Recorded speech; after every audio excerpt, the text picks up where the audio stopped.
पिछले सेशन में ये जाना था कि गुस गुस्सा इंसान को व्यक्ति को क्यों आता है और मन और शरीर का क्या रिलेशन है, ये हमने समझा था।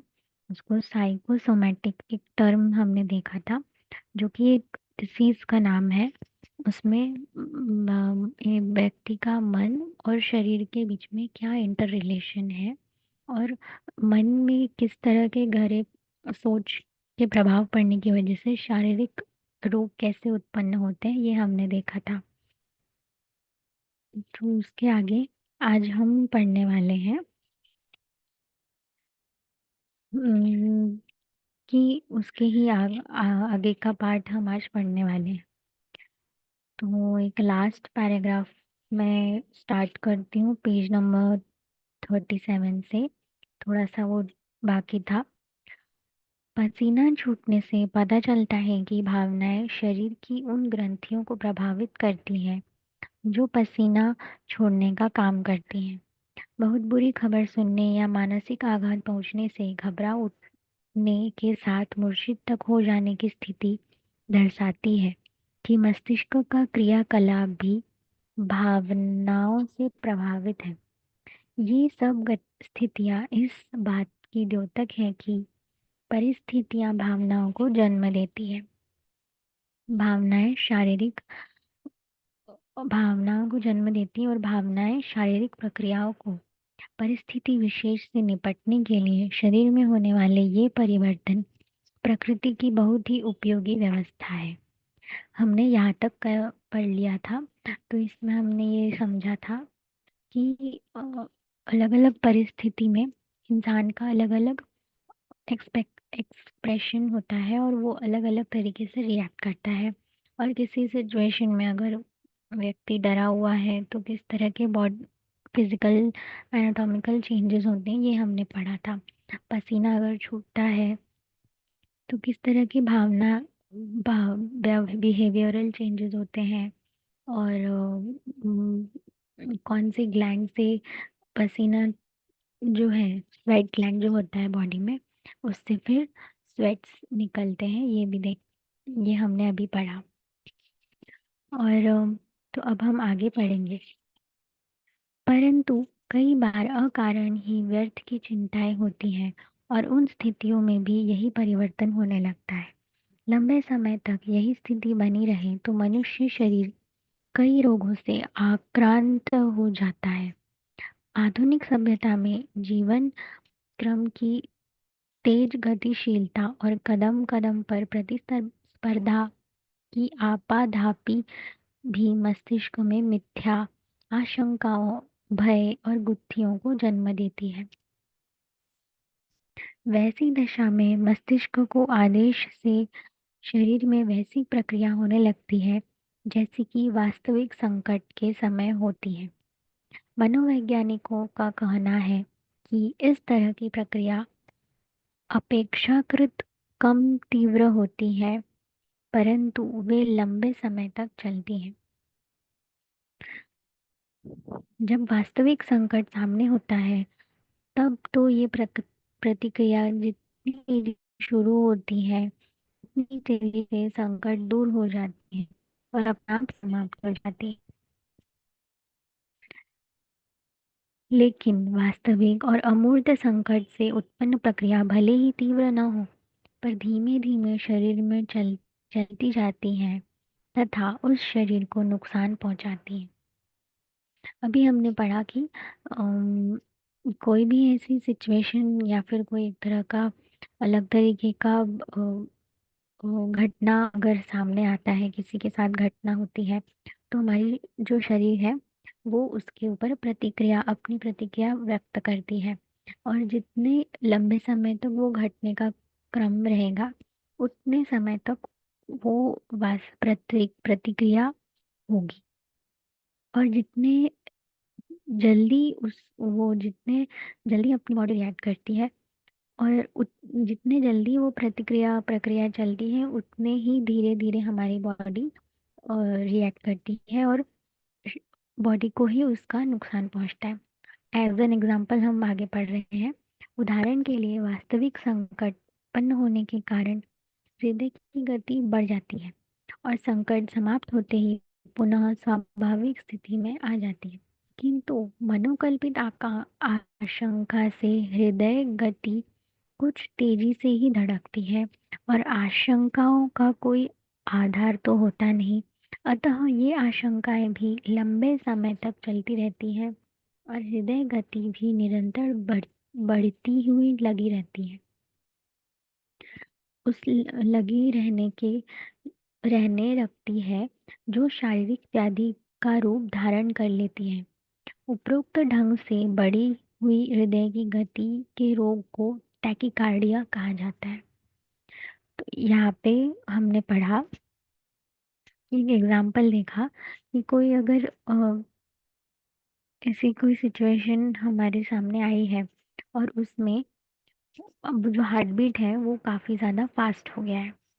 लेकिन फिर जब अगर वो सिचुएशन हमारी खत्म हो गई, वो घटनाक्रम अगर खत्म हो गई, तो हार्ट बीट स्लो हो जाती है और नॉर्मल बीट पे चलने लगती है।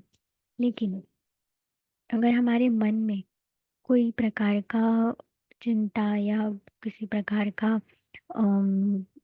थॉट प्रोसेस चल रहा है जिसमें हम बहुत ज़्यादा टेंशन ले लें, बहुत ज़्यादा स्ट्रेस ले लें, तो उसमें क्या हो रहा है, हमारी हार्ट बीट तेज़ ही चलती रहती है। लेकिन और हमारे मन मन के साथ कैसा होता है, थॉट्स कभी बंद नहीं होते, स्ट्रेस कभी रुकता नहीं है और हम स्ट्रेस लेते ही रहते हैं, वो स्ट्रेस कंटिन्यूअस चलता रहता है। तो उससे क्या होगा, हार्ट बीट कभी अपने नॉर्मल इसमें आएगी ही नहीं, वो निरंतर बढ़ती ही रहेगी। और उस वजह से क्या होगा, हमारी बॉडी उस तरह के एनवायरनमेंट, उस तरह का रूप धारण कर लेगी, मतलब वो हार्ट बीट फास्ट ही रहेगा हमेशा। तो और फिर क्या होगा, हमको हार्ट हार्ट डिसीज का कारण हो सकता है। तो इस तरह के सिचुएशन को मेडिकल टर्म्स में टैकीकार्डिया एक डिसीज का नाम दिया गया है। टैकीकार्डिया में यही होता है कि हम अगर बहुत ज़्यादा टेंशन ले लें, बहुत ज़्यादा स्ट्रेस स्ट्रेस ले रहे हैं और हमारी हार्ट बीट क्या हो रही है, उससे बहुत ज़्यादा फास्ट होती जा रही है। हार्ट इरेगुलर हार्ट बीट्स देखने को मिल रहा है, तो उसी को टैकीकार्डिया कहा जाता है। इसी प्रकार संकट के समय मस्तिष्क रक्त प्रवाह को आमाशय से हटाकर ऊपरी मांसपेशियों की ओर मोड़ देता है। ऐसे क्षणों में घबराहट से जी मचलाने लगता है और उबकाई आने लगती है।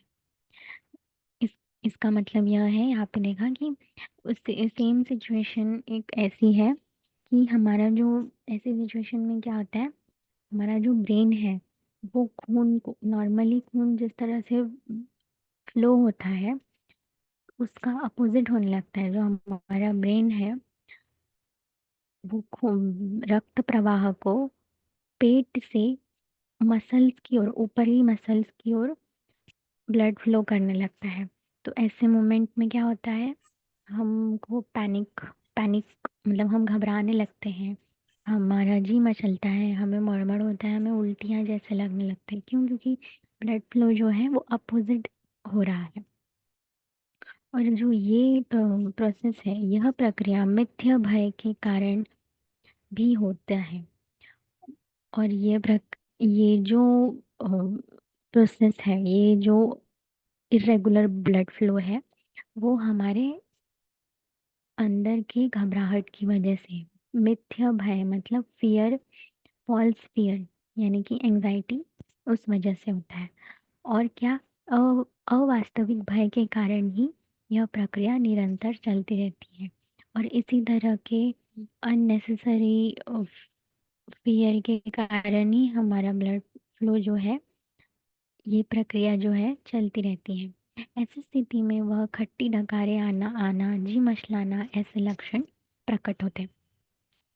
तो ऐसे फिर ऐसे में अलग अलग सिम्टम्स हमारी बॉडी शो करती है, जिस तरह की खट्टी डकार आ जाना या फिर जी मचलाना, मड़मड़, उल्टी ऐसा लगना, ये सब इन सिचुएशन के सिम्टम्स हैं।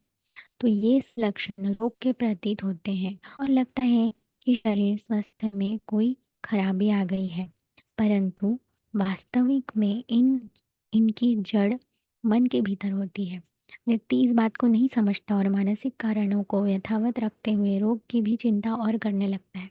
जितनी ही वह रोग के बारे में सोचता है, उतना ही रोग बढ़ता नजर आता है और दोहरी समस्या बन जाती है। तो इसमें हम ये समझ रहे हैं कि ये सारे जो सिम्टम्स हैं, इस वजह से हमें लगने लगता है कि हमें कुछ फिजिकल मेडिकल हेल्थ इश्यूज हुए हैं, शारीरिक रूप से हम बीमार हो गए हैं। और यही बीमारी को सोच सोच के हम और ज़्यादा टेंशन ले लेते हैं और ज़्यादा स्ट्रेस ले लेते हैं। लेकिन इसका सबसे जो मेन रीज़न है वो हमारा मन है। हम ऑलरेडी टेंशन में थे, हमें सिम्टम्स शुरू हुए, हम शारीरिक रूप से और बीमार पड़ गए। तो ये सब हमारे मन के अंदर ही रहता है और उस डिसीज़ के बारे में हम और सोच सोच के खुद को और बीमार करने लगते हैं। ये एक सेकेंडरी इशू बन जाता है, पर प्राइमरी इशू तो हमारा क्या है? हमारा माइंड है। हम माइंड में ही ऐसे विचारों की वजह से, टेंशन लेने की वजह से, स्ट्रेस लेने की वजह से खुद को ही बीमार कर रहे हैं। इस तरह मानसाजन्य मानसाजन्य रोगों की एक लंबी सूची है और विज्ञान भी यही मानने लगा है कि 35% रोगों का कारण इस तरह की मानसिक अपरिपक्वता है। इस मतलब यहाँ पे मेडिकल साइंस में 35% जो डिसीजेज हैं, यहाँ डॉक्टर्स का भी यही मानना है कि ये सब हमारे मानसिक रूप से अपरिपक्वता मीन्स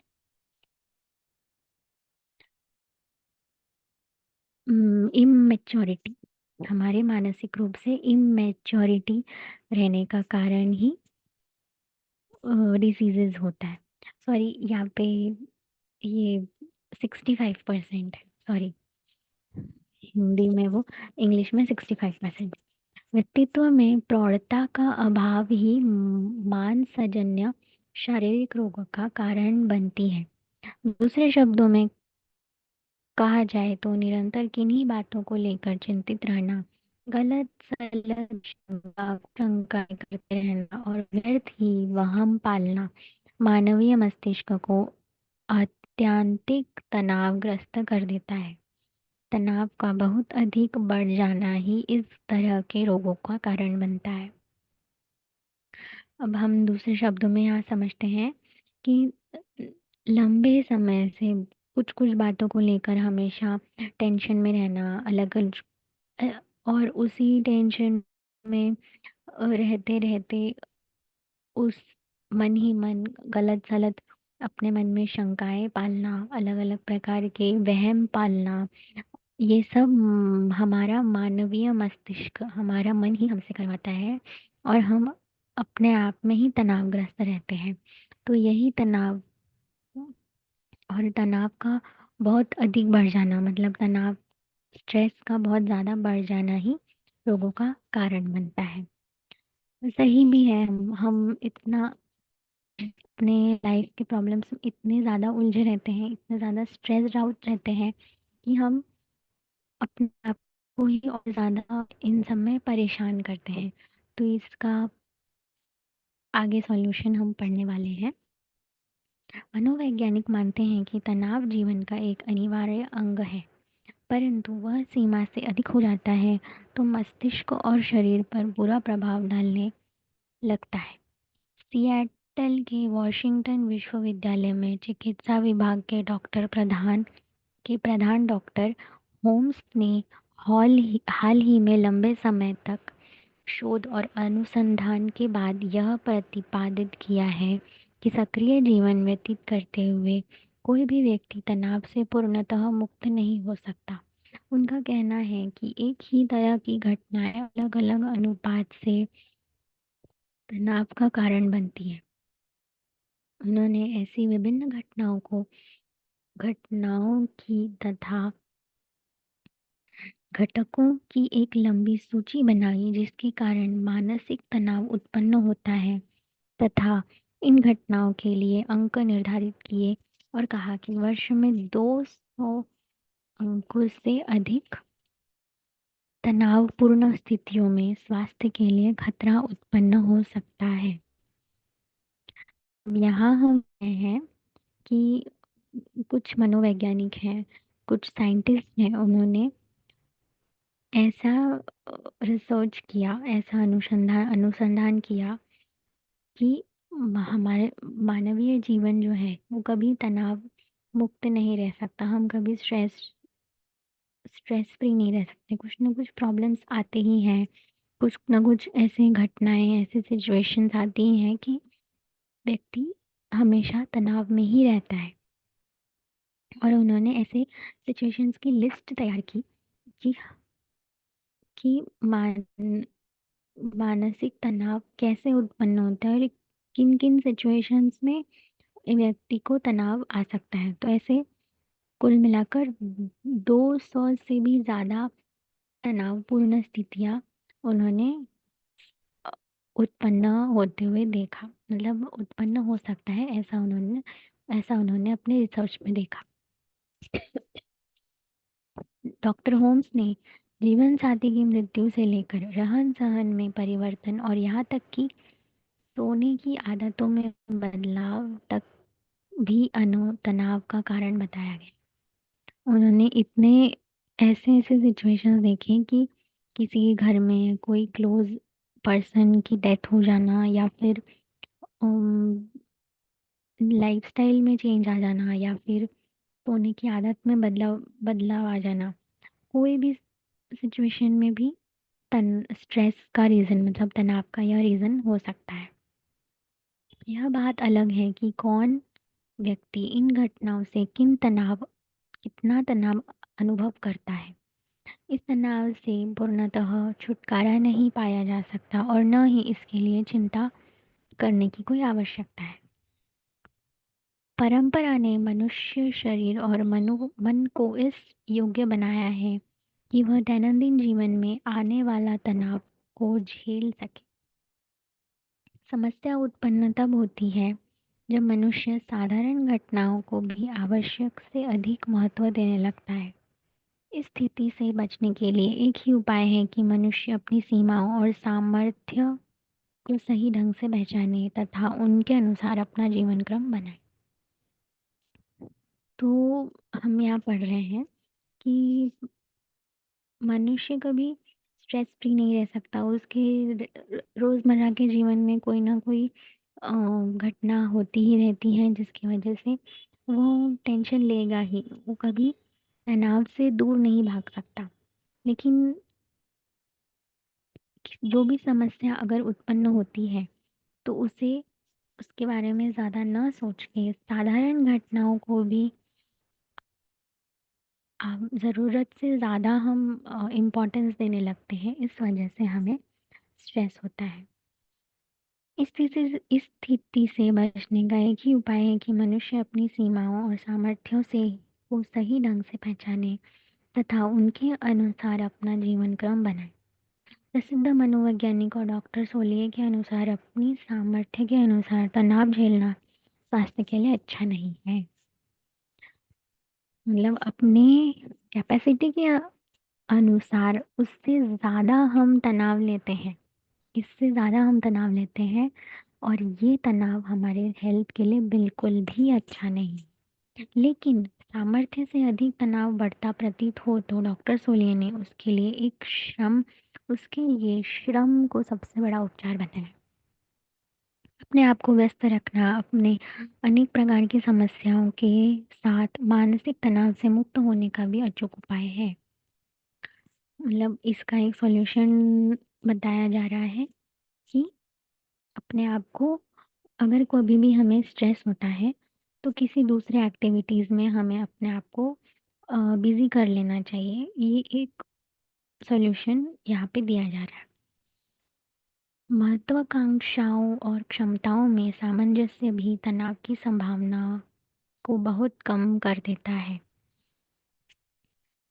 अब महत्वाकांक्षाओं और क्षमताओं में सामंजस्य भी तनाव की संभावना को बहुत कम कर देता है। अपनी स्थिति से ऊंचा उठने और उन्नति के चरम शिखर को छूने की इच्छा हर किसी में होती है। निश्चिंतता को ही अपना लक्ष्य बनाना चाहिए, पर उसके लिए अधैर्य और व्यग्रता से काम नहीं लेना चाहिए। सीढ़ी दर सीढ़ी ही लक्ष्य तक पहुंचा जा सकता है। तो यहाँ पे अपनी महत्वाकांक्षा, अपनी इच्छाओं और अपनी कैपेसिटी के बीच में हम अ, उलझे रह जाते हैं और अपने तनाव को हम बढ़ा देते हैं। तो इसीलिए हमारी जितनी हम हमारी इच्छाएँ कभी बंद नहीं होगी। तो इसीलिए हमारी जितनी कैपेसिटी है उतना ही अगर हम किसी चीज़ के बारे में सोचें या फिर उसको ज़्यादा ना सोचते हुए हमसे जितना हो सकता है हम उतना ही करें। तो ये इससे मुझे लगता है कि हम अपने लाइफ से स्ट्रेस को काफ़ी कम कर सकते हैं कि जितना हम जितनी इच्छाएँ रखेंगे, जितना हम अ, महत्वाकांक्षा रखेंगे, तो वो उसको हम ना अगर हम उस तक नहीं पहुँच पा रहे हैं, तो इसको लेके हम और ज़्यादा टेंशन लेंगे और ज़्यादा स्ट्रेस्ड आउट रहेंगे, तो इससे भी हमें तनाव हो सकता है। तो निश्चिंतता को ही अपना लक्ष्य बनाना है। निश्चिंतता मतलब सैटिस्फैक्शन ऐसा बोल सकते हैं कि अपने डिज़ायर्स को ज़्यादा हम बढ़ाना नहीं चाहिए। मुझे ऐसा लगता है कि अपने डिज़ायर्स को हमें कंट्रोल में रखना चाहिए। पर उसके लिए अधैर्य और व्यग्रता से काम नहीं लेना चाहिए। लेकिन उसके लिए हमें क्या करना चाहिए कि अ, अन अधैर्य मतलब इम्पेशेंटली हमें पेशेंस की कमी। अपने हाँ, इम्पेशेंटली हमें अपने कामों को नहीं करना चाहिए। स्टेप वाइज़ मतलब सीढ़ी दर सीढ़ी ही हम लक्ष्य तक पहुँच सकते हैं। हमने जो डिज़ायर सेट किया है, उससे हम स्टेप बाय स्टेप ही वहाँ पर पहुँच सकते हैं। तो आगे कहते हैं डॉक्टर सोलियर का यह कहना है कि तनाव से उत्पन्न शारीरिक व्याधियों से बचने के लिए व्यक्ति का आस्थावान होना भी आवश्यक है। ईश्वर के अस्तित्व को मानने में किसी को आपत्ति भी हो सकती है, पर कम से कम अपने प्रति आस्था तो रखी ही जा सकती है। अपने प्रति आस्थावान रहने के लिए आवश्यक है कि अपना सही सही मूल्यांकन किया। आखिरी में डॉक्टर सोलिए यही कहना चाह रहे हैं कि शारीरिक हमें इस तरह के शारीरिक बीमारियों से बचने के लिए सबसे पहले तो हमें स्ट्रेस अपना कम करना होगा। स्ट्रेस कम कैसे होगा? हमें पेशेंटली स्टेप बाय स्टेप अपनी डिज़ायर्स को फुलफ़िल करने की कोशिश करनी होगी। लेकिन अगर हम वो डिज़ायर्स किसी तरह से नहीं पूरे कर पा रहे हैं, नहीं हम वहाँ तक पहुँच पा रहे हैं, तो उसके लिए हमें अपने आप को ज़्यादा तकलीफ़ देने की ज़रूरत नहीं है। हम और कोशिश करेंगे और शारीरिक रूप से और ज़्यादा श्रम करेंगे तभी हम वहाँ तक पहुँच पाएँगे और अपने मतलब यहाँ पे आखिरी में बताया कि ईश्वर के अस्तित्व को मानने में किसी को आपत्ति भी हो सकती है, पर कम से कम अपने प्रति आस्था तो रखी ही जा सकती। इसका क्या मतलब हो सकता है, कोई बताना चाहेगा?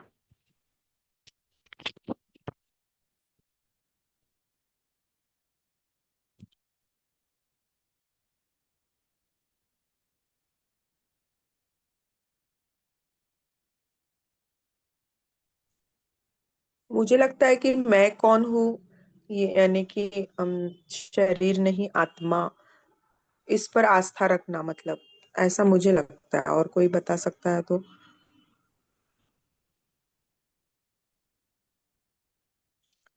मतलब अपने आप पर ही ज्यादा विश्वास फोकस रखना है। करना है, हाँ।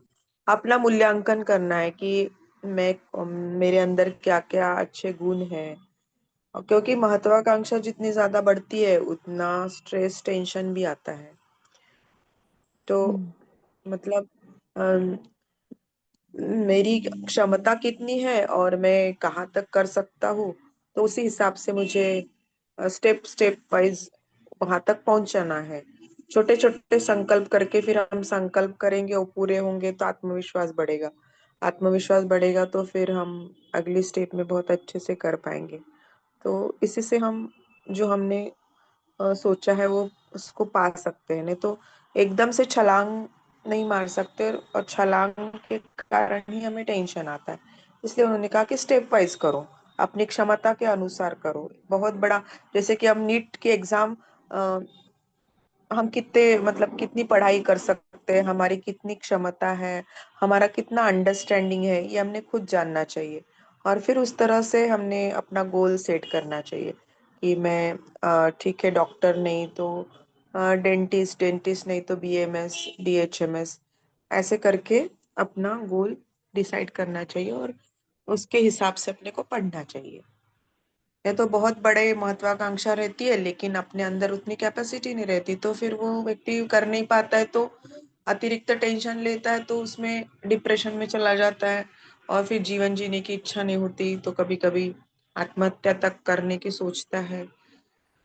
अब कोटा में जैसे बच्चे इतने प्रमाण में जाते हैं तो वहां पे बहुत स्ट्रेस आता है, उनको बहुत टेंशन आता है, माता पिता का भी एक्सटर्नल प्रेशर रहता है। तो इसमें बच्चे को समझ में नहीं आता कि मैं क्या करूं, और फिर वो गलत कदम उठा लेता है। तो इसीलिए माता पिता ने भी अपने बच्चों की क्षमताओं को जानना चाहिए कि मेरा बच्चा कितना कर पाएगा, उसकी उसको उसका अंडरस्टैंडिंग क्या है। माता पिता खुद पढ़े लिखे नहीं होते और बच्चों से बहुत ज्यादा अपेक्षाएं करते हैं, या जो वो खुद नहीं बन पाते तो उन्होंने उनको लगता है कि मेरा बच्चा बनना चाहिए। तो इसके पीछे भी बहुत बच्चे सफर हो जाते हैं। तो इसलिए रीडिंग कितना जरूरी है। आप लोग आप पढ़ेंगे तो आपको ये सब समझ में आएगा, तो आप अपनी अगली पीढ़ी से बहुत अच्छे से टैकल कर पाओगे।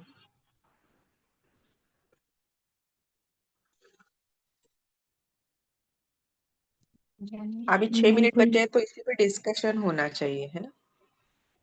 जी बिल्कुल। और मैं चाहती हूँ कि आप लोग भी अपना अपने बारे में बता सकते हैं कि आपको कब किस चीज़ को लेके ज़्यादा टेंशन या स्ट्रेस होता है, और उस स्ट्रेस से टैकल करने के लिए आप क्या करते हैं।